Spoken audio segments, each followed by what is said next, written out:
What up, world? Welcome to another episode of BrandonJaneauShow. As you know, I am the host, Brandon Janeau, and on all podcast platforms everywhere, BrandonJaneauShow, social media platforms, Instagram threads, Brandon Janeau, um, Facebook, The BrandonJaneauShow, and of course, uh, TikTok, BrandonJaneauShow. Go follow me on all those platforms. Yeah, go follow me on all those platforms, man. But usually, where you really can go, is just simply YouTube channel, BrandonJaneauShow. Catch all the visuals of this episode. I got some episodes out this week, closing out this week with these. Hopefully, these two episodes. Still debating on if I'm gonna do the next episode. Um, but yeah. So But go to YouTube channel, man. Comment, leave comments. It helps an algorithm. Like the video, the shorts, everything, man. I hope you guys enjoy this episode. Let's get into it. So, I know I was gonna do a deep dive today or this week. I just didn't know what I was gonna do the deep dive on, what topic I was gonna do it on. And then last night happened. And since I do wrestling, kind of gotta talk about this. So I did my brother Brian Beeline. Shout out to him. Straight through the Ropes podcast last night is on his YouTube channel. Brian Beeline Entertainment. Go subscribe to his YouTube channel. Um, and I was on a show last night, and the topic was AEW, and we were talking about it. And while we were talking about it, uh, I was watching AEW.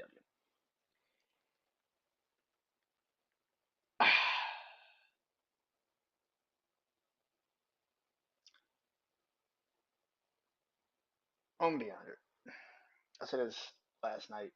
I said this Tuesday when I did. I said this Tuesday when I did my Wrestling Life episode.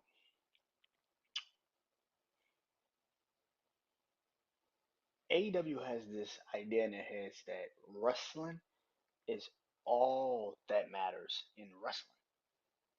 They had this idea. I don't know if it's Tony Khan. I don't know if it's. I mean, he's the booker, so clearly it's him. But I don't know who is creating all these shows or is like producing all these shows with him. I don't know. But in their minds, they think, oh, if we just put the best and the best in the ring, people are just gonna love it. Yeah, that's how this works. This is what's gonna work. I say this all the time when I watch AEW pay-per-views. I can watch the pay-per-view because the pay-per-view is so easy to do. Just go out there and wrestle. And I think we've given them so many passes because they're really great at putting pay-per-views on that nobody really tells them, hey, bro, the storyline aspect of TV is where you completely fell in that. I did not have not I didn't question not one thing.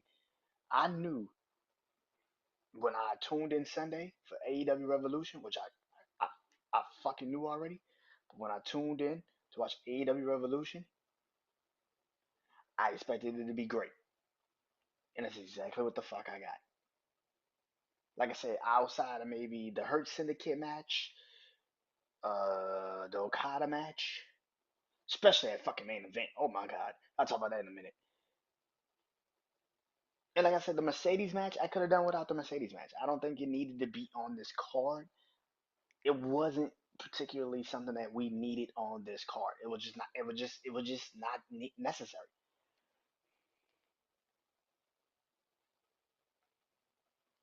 AEW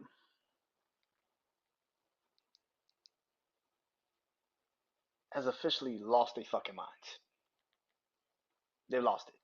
They've lost their fucking minds because they think that if we just put matches on, that's all people are going to talk about. Every fucking week, damn near. Every fucking month, damn near. Every fucking month, it feels like. You got a fucking tournament. A fucking tournament. You had a mini tournament to determine who's gonna fight Omega at AEW Revolution. This motherfucker ain't even a champion. Now he is the champion, and now you're doing another tournament because, and this is the thing I'm starting to realize. They know what they're good at. I think we expect more for them, but I think they're starting to realize what they're good at. They're good at matches. They're not good at storylines. They're not. And the people that can actually tell the storylines, like MJF and Adam Heyman Page, Ricochet and Swerve. Ricochet not so well because he can't fucking talk, and I'll talk about that in a second. Tony Storm. The people that can actually talk and sell stories, they give him the microphone. Will Ospreay's not great at promos. He's better than Ricochet, but you feel the emotion when he talks, and it's like, okay, I'll give you that.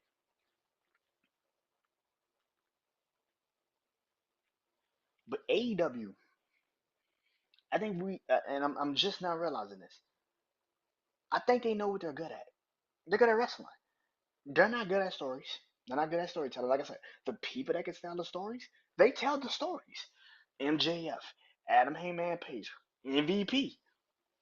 They're good at storytelling. They can storytell. They can build a story. Most of these motherfuckers in your company can't talk. And I'm not talking about they're physically challenged. They can't talk. No, they can't talk. They can't do promos. They can't cut promos. They suck at them. They suck at cutting promos. You got Megan Bang out there every week coming out destroying people and not talking. That's great. She has no mouthpiece. You see, when WWE did this angle with Brock Lesnar, like in 2002, they put him with somebody that can literally sell him. Probably one of the greatest talkers in the business, and Paul Heyman. Megan Bang, where's her Paul Heyman? Where's her Paul Heyman?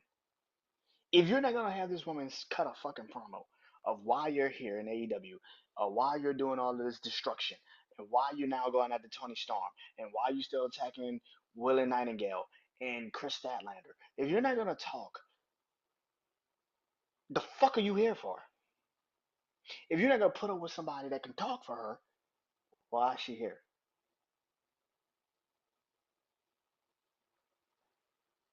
Where's Stokely Hathaway? Put her with Stokely Hathaway and let his ass talk for her. I don't give a fuck. Do something. This shit is bad. I think AEW starting to realize what they're good at. Wrestling. That's it. I said this last night. The wrestling angle, the wrestling itself on AEW is great. But that's not for TV. Their pay-per-views are awesome. I will never sit here and question AEW pay-per-view. AEW pay-per-views are awesome. They're awesome. But that's also because you don't have to play that shit off of a story. You can literally, the AEW has shown us all you have to do is put two people in a ring, let them fucking wrestle. What the fuck you think Forbidden Door is?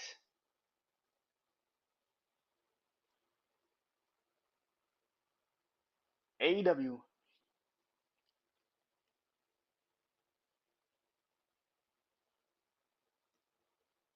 is for the best wrestle, but that's a double-edged sword because as great as your wrestling is, y'all are not storytellers. You're not. And I was actually gonna say this Tuesday, and I didn't get a chance to do it. Uh, One of my questions that I had put on the paper was, which one do we prefer as wrestling fans? Do we prefer wrestling matches, stories being told in wrestling matches,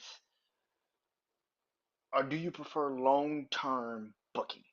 where it's not just a match. It's everything around it. You got to pay attention. Do you prefer pretty much, Will Ospreay and Swerve Strickland and Ricochet and just great matches, or do you prefer what we're seeing with CM Punk and Seth Rollins and Roman Reigns and with Cody Rhodes and The Rock and John Cena and all this shit is kind of linked to each other? Do you prefer the bloodline storyline? Like, do you prefer that? For me, it depends. If the match could be actually good and you tell a compelling story in the match, then I could probably let it slide. The problem with AEW is that that's all you rely on. You rely on the match. No matter what, you're relying on the match to tell the entire story. When actuality is the story has to lead up to the match for the match to actually matter more. Anybody could go in there and ring, like I've been said, anybody go in the ring if you are a professional and this is what you do, anybody should be able to go in there ring and just go out there and fucking ball. But for the most part, what AEW's fucking up is, again, you only you only think wrestling fans care about wrestling. And that is why you are severely fucking up. It's gotta be more. Your storylines suck. I've tried to be like, oh nah man, it sucks. And then you see what happened Sunday. You see what people were saying Sunday after that fucking terrible fucking main event. You saw what happened Sunday. You saw how many people were outraged about that fucking match. And what the fuck do? You double down on it. You fucking double down on it. Oh no, we're just gonna give you Mox and Cope next fucking week in a street fight. Great, we're gonna get another fucking ECW type match. Great, you motherfuckers really think you ECW? Tony Khan wants to be ECW. I thought he wanted to be WCW, but this bitch wants to be ECW. But here's the problem with that: Paul Heyman actually knew the business. It's not his fault that he wasn't financially successful or financially wealthy like you are. It's not his fault. But Paul Heyman knew the business. If Paul Heyman had Tony Khan's money with his mind, ECW will be standing here today. ECW will actually be a company that don't need no help. AEW would not be the second biggest company in wrestling. It would. If Paul Heyman had Tony Khan's money and his wrestling mind and booking, I don't even think WWE would be alive right now. I think all that shit be golfed up by ECW. I don't even think WWE stands a chance. Because I think ECW evolves and it doesn't just do the blood and because Paul Heyman knows that shit is here today and gone tomorrow. What people want is storyline. Paul Heyman knows that. I don't even think WWE is alive right now if Paul Heyman had Tony Khan's money and his booking. It, Tony Khan's money, but his mind and booking for wrestling. WWE's not even like standing right now. Everybody be watching ECW. You fucking kidding me? RVD. And then you have the new flex of wrestlers. Come on, bro. Tony Khan does not know what wrestling is. He thinks put the dream matches on. I think he really does believe wrestling is dream matches. It's fantasy booking. The problem with that is that you can only do that. Somebody did not tell him you can only do that for so long, and then you run out of dream matches, and you run out of people that want to wrestle each other. You run out of it. You run out of it.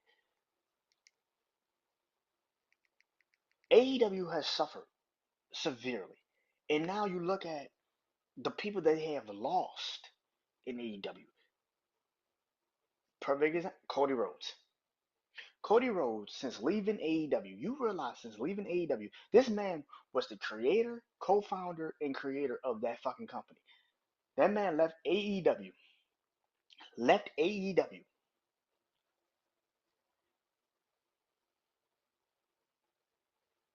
The first night he went back to WWE was WrestleMania 38.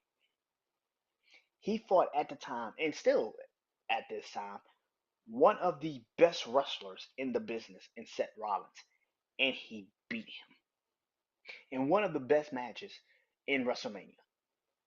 You don't believe me? It is named the 50th greatest WrestleMania matches. It was the number 50 greatest WrestleMania match. WWE listed this 50th. One of the greatest WrestleMania matches of all time. One of my favorite WrestleMania matches, definitely, of all time. Then they will go off and have two other matches that were really fucking good, including the iconic Hell in a Cell match where he tears his pectoral muscle, go into the cell, and wins the match. Now, of course, he had to go through surgery, leaves, comes back, and wins the fucking Royal Rumble. And then he goes to WrestleMania 39, and he beats Roman, and he loses to Roman Reigns at WrestleMania 39, and one of the greatest WrestleMania matches to date. And now his storyline is even more impactful that you need to give him that belt. They play out the storyline the whole year to the point where he actually wins the Royal Rumble and becomes only the fourth person in wrestling history, WWE history, to win the Royal Rumble. Hogan, back to back Royal Rumbles. Hogan, Shawn Michaels, Stone Cold Steve Austin, Cody Rhodes. Those are the four. The Royal Rumble has been an institution since what, 80? Since the 80s? There's only been four people that have won the Royal Rumble back to back. Hogan, who was at one time the biggest name in the company, the one of the pillars of the company, the face of the company, Hogan. Shawn Michaels, who was one of the pillars of the company, one of the faces of the company, one of the biggest names in wrestling. Stone Cold Steve Austin, who is one of the pillars of the company, one of the biggest faces in the company, in the history, and one of the greatest wrestlers. All three of them at one point in time was on people's Mount Rushmores, possibly ever. Cody's the fourth person that ever would do that. You lost that. Then he goes off, and for the third time in WrestleMania history, for him, third time since he's been back in WWE, he not only main events one night, he main events two nights. And he doesn't just main event one night, he main evented against not just two members of one of the greatest groups, factions in wrestling history in the Shield. One is his tag team partner, Seth Rollins, who he came back against 2 years ago. The other one is his opponent that he wrestled at 39 and 40, the WWE champion. Both of the main titles, by the way, the World Heavyweight Championship and the WWE Championship, are both in this match. And to make it even fucking crazier, he's in the ring with possibly one of the greatest WWE superstars of all time, The Rock. This man is in a storyline with The Rock, one of the greatest wrestlers of all time, The Rock. Now, it's a bullshit story how we had to get there, but it's still The Rock. He goes the next night and beats the unbeatable champion, the pillar of the company, Roman Reigns. He's now replacing him.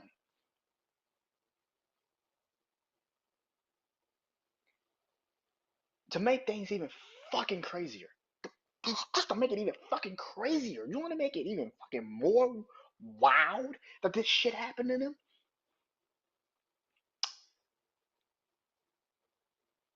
Cody's not a champion. He's going into WrestleMania 41. His opponent is another man who was a pillar of the company, a face of the company, and considered probably one of the greatest to ever do it. and John Cena, one of the greatest faces in wrestling history, one of the greatest good guys in wrestling history. John Cena turned heel for Cody Rhodes. He turned heel for Cody Rhodes to become the biggest face in the company. Not only that, a year prior, he made the fans revolt. He made the fans turn on the fucking Rock. A year later, a year before that, he made the fans turn on the Rock. So in 2 fucking years, you had one of the greatest wrestlers of all time, The Rock, turn heel, go back to Hollywood Rock, and now we're getting Hollywood Cena, all on Cody Rhodes. The man started your company. He started your company. He started the company with y'all. And in 3 years, 2023, 3 years, 2 years really, 2023, yeah. No, 2020, yeah, 2023. In 3 years, does it be 2022? Yeah, 2022. I'm tripping. 2022, 2023, 2024. Yeah, 3 years. So in 3 years, this man has headlined three main events, has become a tag team, undisputed tag team champion, and now is the WWE champion. And yet, and on top of that, he has made two of the greatest wrestlers in the business of wrestling go heel to make him an even bigger fucking face. And that man is one of your founders of your company, and he's doing all that shit in your rival promotion. Okay, well, Brandon, that's just not enough. You have to show me where AEW is really fucking up. Okay, cool. How about Jade Cargill? Jade Cargill got a lot of hate when she first came to WWE. I mean, for very good reason. She wasn't really that advanced in the ring. I can easily tell you that. She her first time really being in WWE, right? She's learning the ropes. She's not really that great of a wrestler. But right now, she's in one of, if not the biggest storylines going into WrestleMania.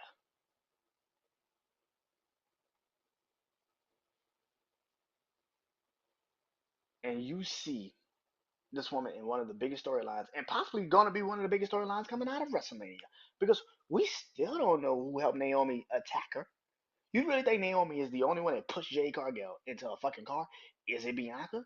Did Naomi have more help, like the Metaphor girls? Jade Cargill is in now one of the biggest storylines going into WrestleMania and possibly coming out of WrestleMania. She is the longest reigning TBS champion in your company's history, which is why you won't let Mercedes Monet lose because you need her to break that record.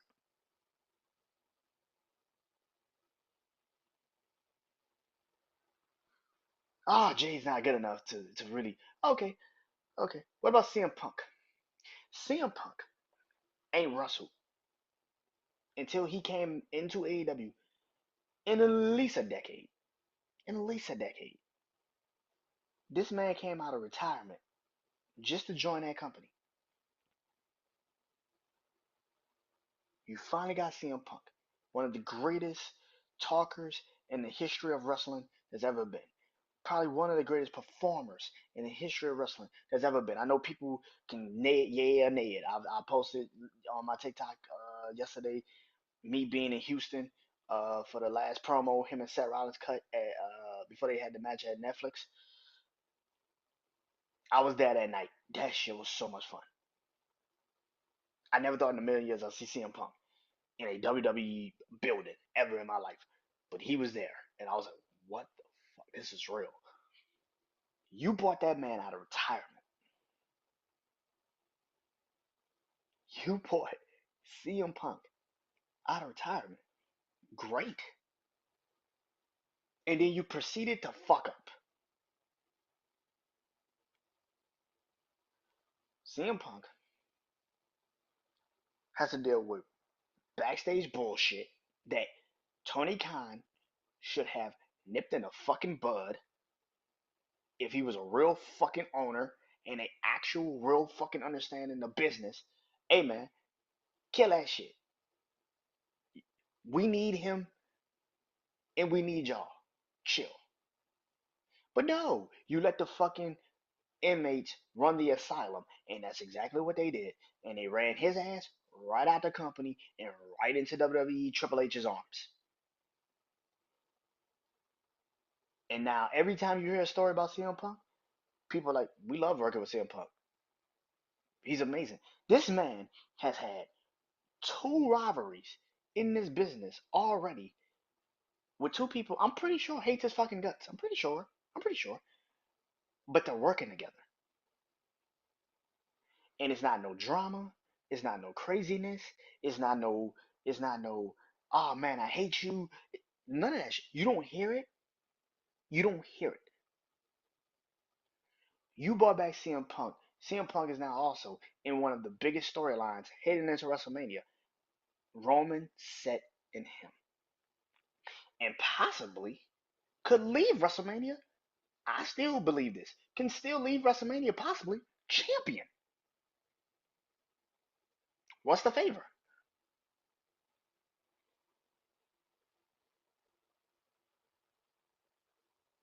This is the problem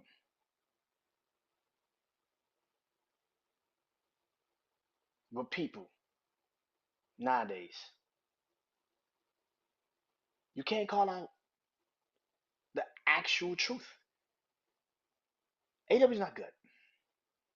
It's not. Like I said, I think they believe that wrestling sells them stories, and it doesn't. AEW is great for what it is.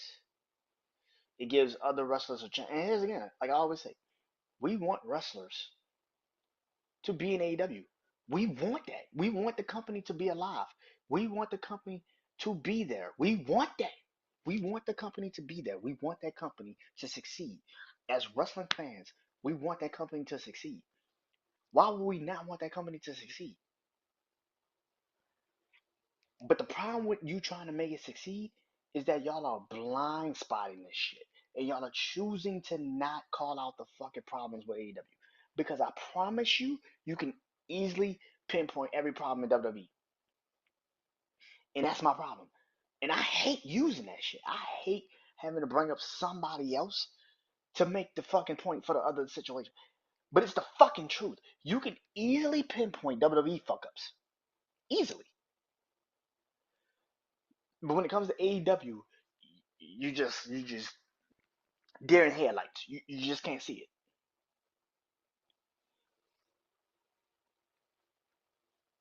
You have three of your biggest stars that you had in your company.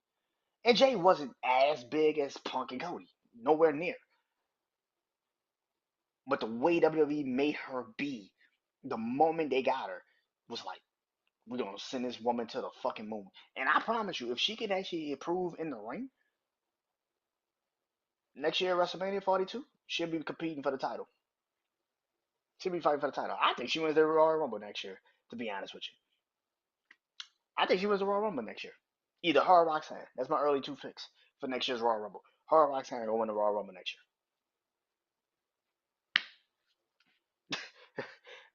Her or Roxanne going to win the Royal Rumble next year. Then what you really going to do? Punk is going to be champion at some point. Cody's going to get the belt. If he loses at WrestleMania, he's going to get the belt back. Then what you going to do? AEW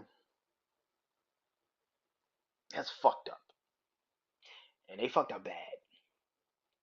They're fucking up because, again, like I said, you believe wrestling is all that people care about when it comes to actually wrestling. We need story. We need compelling Game changing story. The reason why the Bloodline storyline was so fucking good, the reason why the Bloodline storyline was so fucking good, it wasn't just Roman being, because the matches sucked. Roman title reign was not great. I've said this numerous fucking times. That title reign fucking sucked. The matches were the same over and over again. Jay and Jimmy, somebody would come out, help him win, and then he'll leave and he'll be 2000. But it was a story. Look at AEW. Perfect example. Lexis King, who's in NXT now, has the Heritage Cup.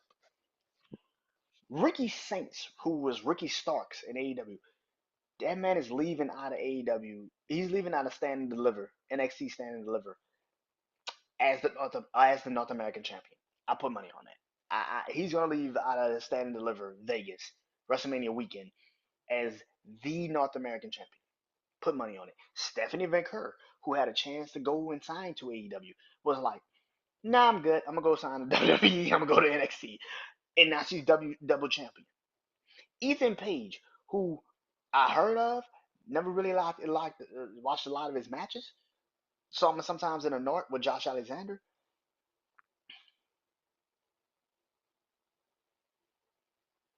But then you watch him he's having an incredible run in NXT. I did not like him and Trick Williams rivalry. I thought it was stupid. I'm starting to realize it might have been Trick because Ethan Page can actually go in the ring. Him and Javon Evans' rivalry has actually been really fucking good. Like, maybe I'm wrong on Ethan Page. Maybe Ethan Page just had the wrong fucking opponent. Because Trick and him did not mesh at all. But him and Javon mesh perfectly. Them two motherfuckers go out there and bang.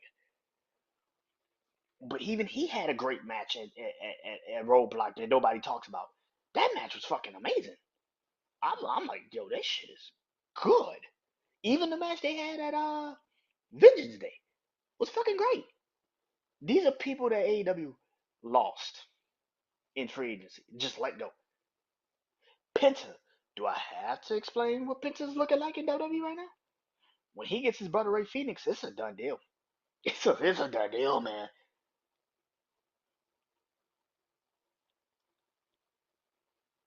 Malachi Black is coming back. Aleister Black will be back in WWE. You didn't use him well in AEW. I promise you that would not be the case in WWE.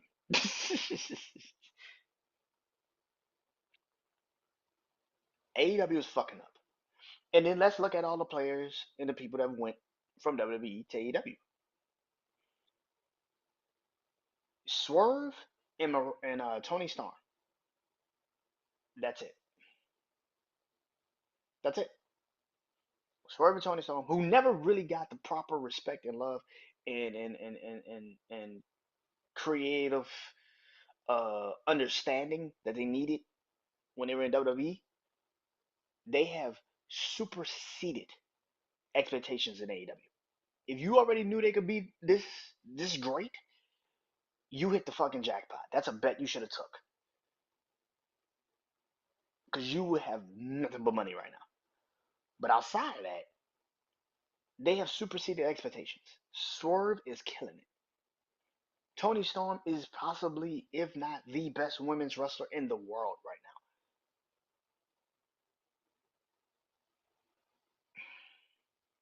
But outside of those two, where's Keith Lee? Where's Keith Lee? Now again, that's a medical problem. I hope he's healthy. But where's Keith Lee? Adam Cole and Kyle O'Reilly and Roderick Strong. I promise you, I know damn well they're probably like, imagine what the fuck we could have been under Triple H right now. Now again, when they left, it wasn't Triple H. It was Vince. So I totally understand they're leaving. But let's be 100. They cannot be now looking at WWE and being like, we would have we would have ran rampant. We would be we would be running rampant on WWE right now. And in main event plans easily. Undisputed Era would have the tag team titles And I think Adam Cole would have won the Royal Rumble. Adam Cole would have won the Royal Rumble. Adam Cole would have won the Royal Rumble. And he'll be fighting Gunther right now. You think I'm crazy as shit? And Roderick Strong will be battling Braun Breaker for the Intercontinental Championship. This WrestleMania would have ended with the Undisputed Era on top of the mountaintop on Monday Night Raw. You think I'm tripping? You think I'm crazy? I might be, but watching what Undisputed Era was in gold, black and gold NXT compared to what WWE kind of needs right now, you need a guy that could go one on one with Gunther and actually make it competitive. Adam Cole, promo wise too, kill it. I know you don't really like putting hell and hell against each other, but for that time, you would just have to ride with it. The Undisputed Era with Kyle O'Reilly and Bobby Fish, if he's healthy, against the War Raiders for the tag team titles, sign me the fuck up. I saw them in NXT. I know what the fuck they can do in a ring. And then you put them in WrestleMania? What, maybe the Creed brothers? Done. Done. Do it. Do it. And Roger Strong versus Braun Breaker for the Intercontinental Championship? You telling me that wouldn't be one of the greatest matches you've ever seen at WrestleMania? You out your fucking mind.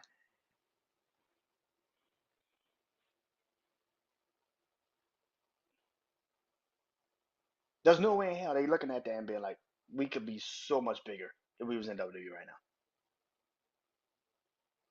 The whole Death Riders are old WWE stars. I don't know what Pac would look like in WWE right now. I don't know what Neville would look like in WWE right now. I'm gonna be honest. I don't know. But I do know that Cardio Castagnoli, Cesaro, will be massively fucking used. And if you couldn't get Roger Strong, imagine Brian Breaker, Sheamus, Leuven Kaiser, and Cesaro for the Intercontinental Championship. Or Cesaro versus LA Knight.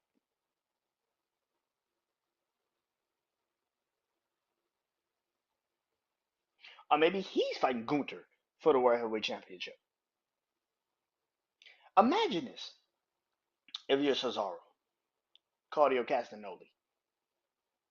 Before you left WWE, you finally had a one-on-one singles match at WrestleMania against Seth Rollins, one of the best workers in the business.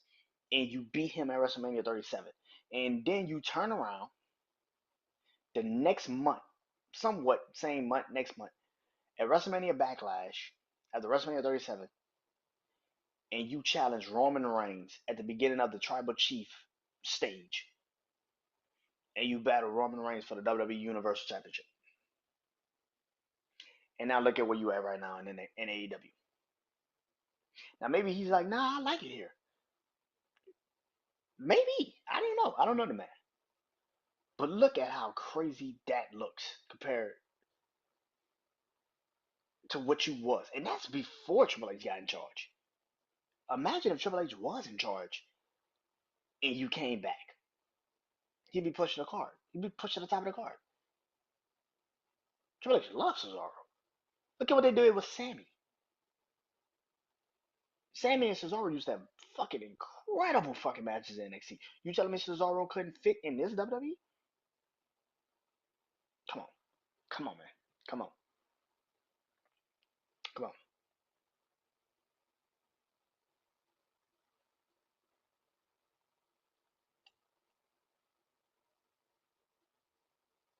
Chris Jericho's a.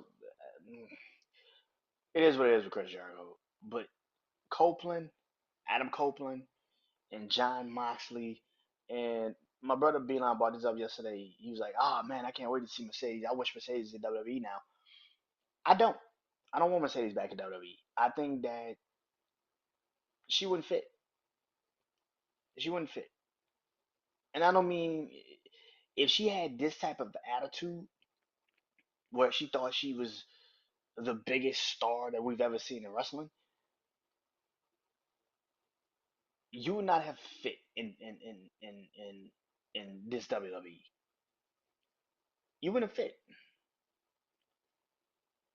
Look at how WWE has positioned certain people that left AEW. Look at how AEW has positioned certain people in WWE. I don't know if these dudes got creative control. It sounds like they do. But in history of wrestling, it has been told that if a wrestler has creative control over their character or what they can do, 9 out of 10 is just countdown to when your fucking company goes under. And it sounds like Adam Copeland, Edge, has creative control. Sounds like John Moxley has creative control. Sounds like Mercedes Moné have creative control.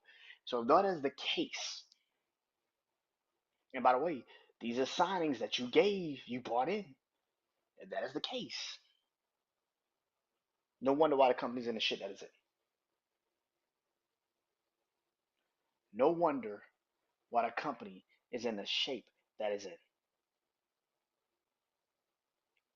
Then on top of that, then on top of that, you can't tell stories.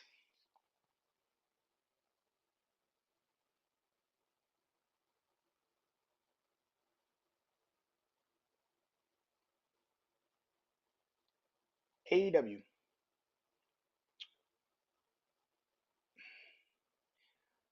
I wish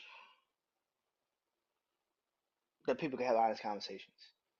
Real wrestling fans do not want AEW to die. We don't. We just want it to be better.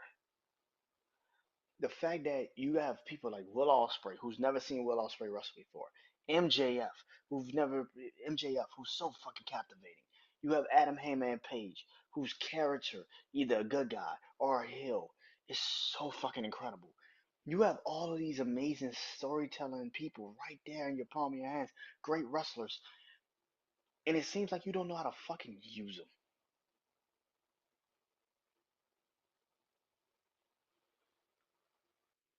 And then you have people in this media, wrestling media, IWC,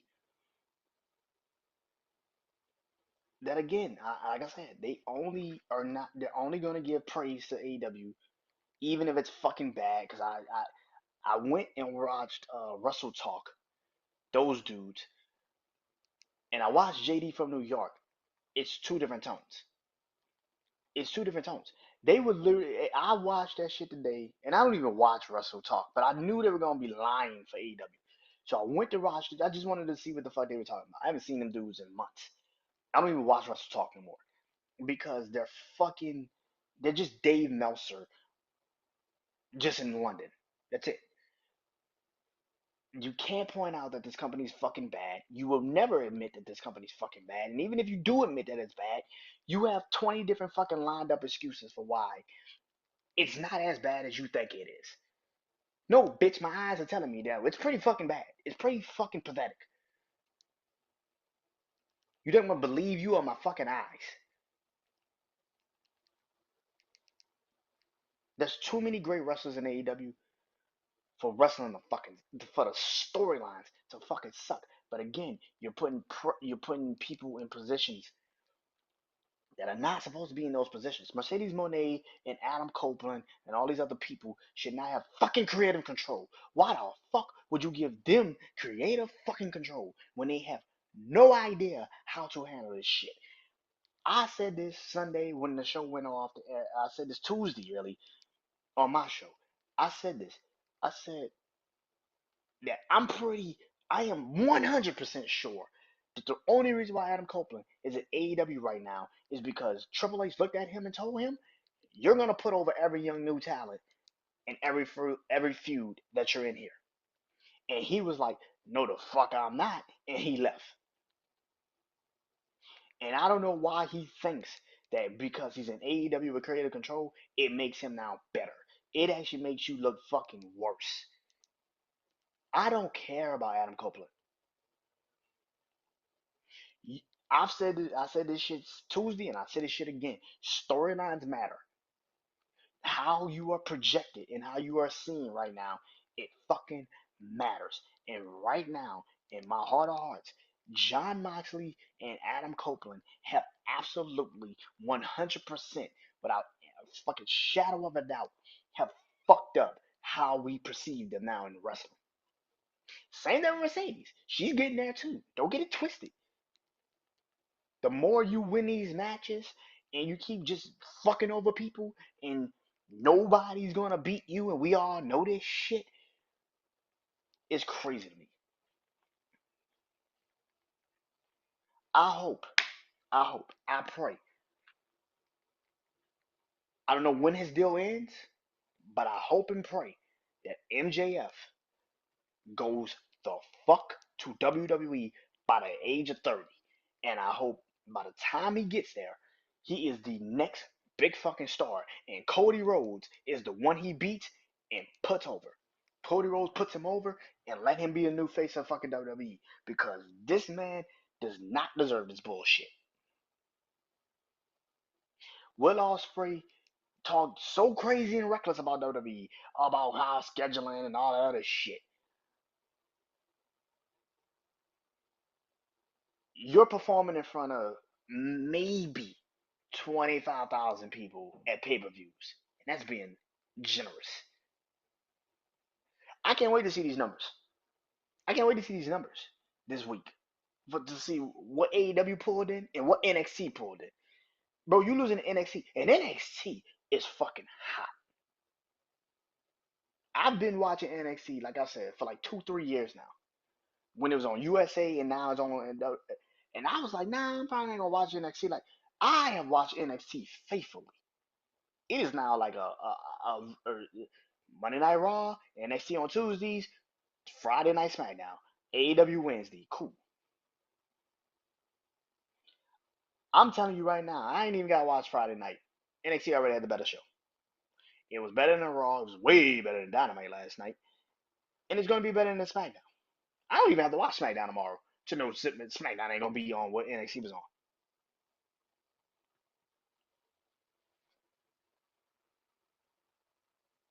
Yeah, AEW had one job. They had one job. Be different. Be different. And the crazy part is, and this is something that they don't want to admit, every fan of AEW right now, I promise you, every fan of AEW right now, the only reason why you cannot see the hypocrisy in it is because you actually really did love WWE when Vince was running it. You did like WWE when Vince was running it. Because that's exactly what the fuck you're getting in AEW right now. It's Tony Vince McMahon. It's the same fucking product. Fucking bunch of fucking tournaments that don't mean shit. You barely see the fucking champions. You got a fucking title in a briefcase. Your main title is on a brief. That's worse than having Brock Lesnar hold the belt for 500 days, damn near 600 days, and he was barely on TV for like 400 on them fucking days. Doubling down on a fuck up, knowing you fucked up, and yet you still doubling down on it.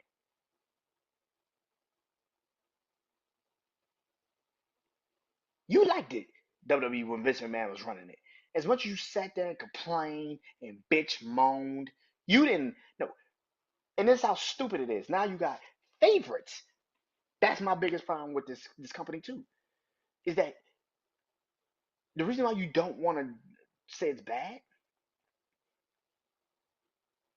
is because you think that's what wrestling is. A bunch of fucking tournaments that don't mean nothing.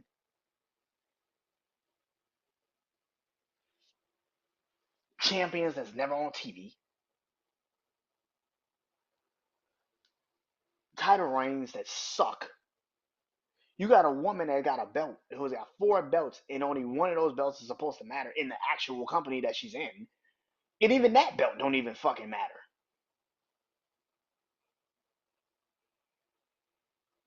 And she's the one that's getting paid all the money.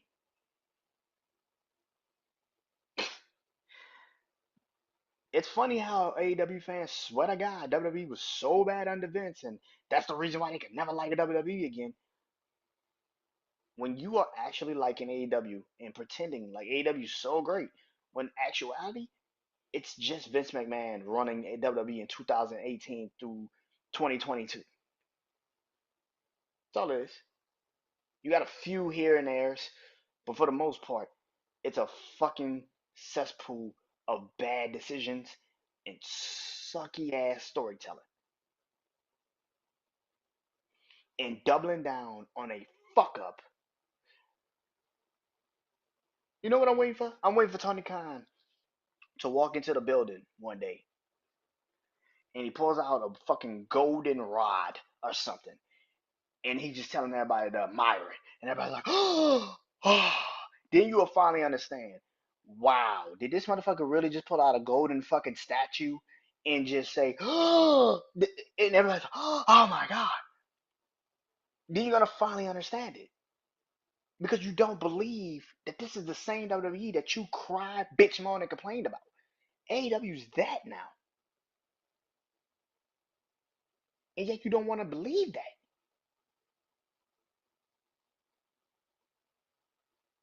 You don't want to believe that. Until Tony Khan pull up with a fucking golden flask or some shit. And he's got to promote he's got to promote something for Max. And he's holding it. And everyone's like, oh, you're going to be like, oh my God.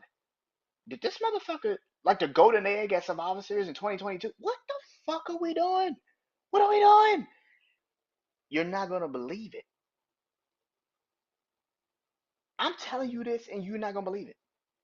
I've been watching wrestling since I was a child, bro. I can tell you when something's good and when something's bad. AEW is fucking terrible. It's bad, bro. It's bad. You keep listening to these young kids, and a lot of these fucking dudes are like 20, 24, 25. They didn't grow up with actual real wrestling. They grew up with this fucking high flying shit. And they think that's good. It's not. It's not. The reason why Austin and Rock got over, because of story. The reason why the NWO got over, as fucking bad as that story now looks in hindsight, the reason why I got over so fast is because of the story. The reason why Sting got over so much in WCW with the NWO, because of the story. Now the ending fucked up because of Hulk Hogan. Wonder why that was so bad. Because, oh yeah, he had creative control. Even though Eric Bischoff, swear to God, he never used his creative control when you have literally every fucking wrestler tell you from the moment they leave the company, say, Hulk Hogan had creative control. This motherfucker had creative control. And every time, you had Scott Steiner just recently on a podcast, literally, Chris Van Vliet's show. And he's like, oh, Hulk Hogan, he's a piece of shit. He's a piece of shit. He's an asshole. Fuck that dude. He was saying they couldn't even do shit until Hulk Hogan walked into the building to approve it. Welcome to AEW. That's AEW right now. That's AEW right now.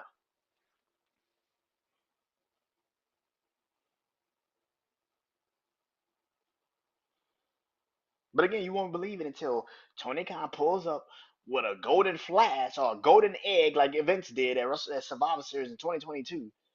And then you realize, oh my God, this shit is bad. You won't believe it. You won't believe it. You can easily call out WWE's fuck ups. But for some apparent reason, AEW is just this savior of wrestling. No, it's not. It hasn't been and it will never be. It's over. It's done. Put it in a box. It's done. AEW is not the second biggest promotion in wrestling. It's not. It's not. It's not. God forbid if TNA actually catches, like, TNA really gets hot, it's over. I'm hoping by Survivor Series they actually do a Worlds Collide between TNA and WWE and NXT. I hope it happens. It needs to happen. Because Roadblock was great. Roadblock was awesome. Seeing Moose and the Hardys, that was awesome.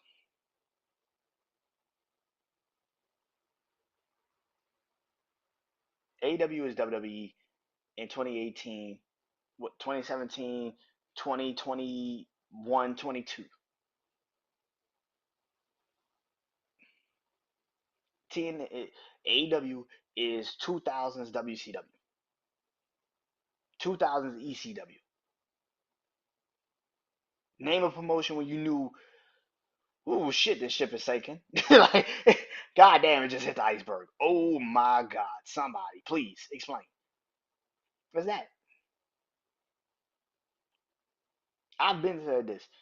When you start losing MJF and you lose Will Ospreay, you lose certain wrestlers that you're like, oh shit, this is real.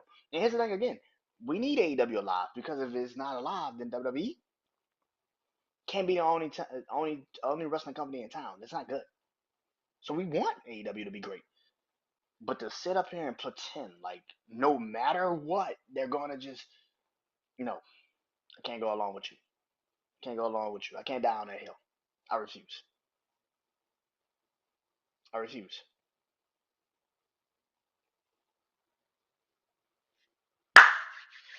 That is it.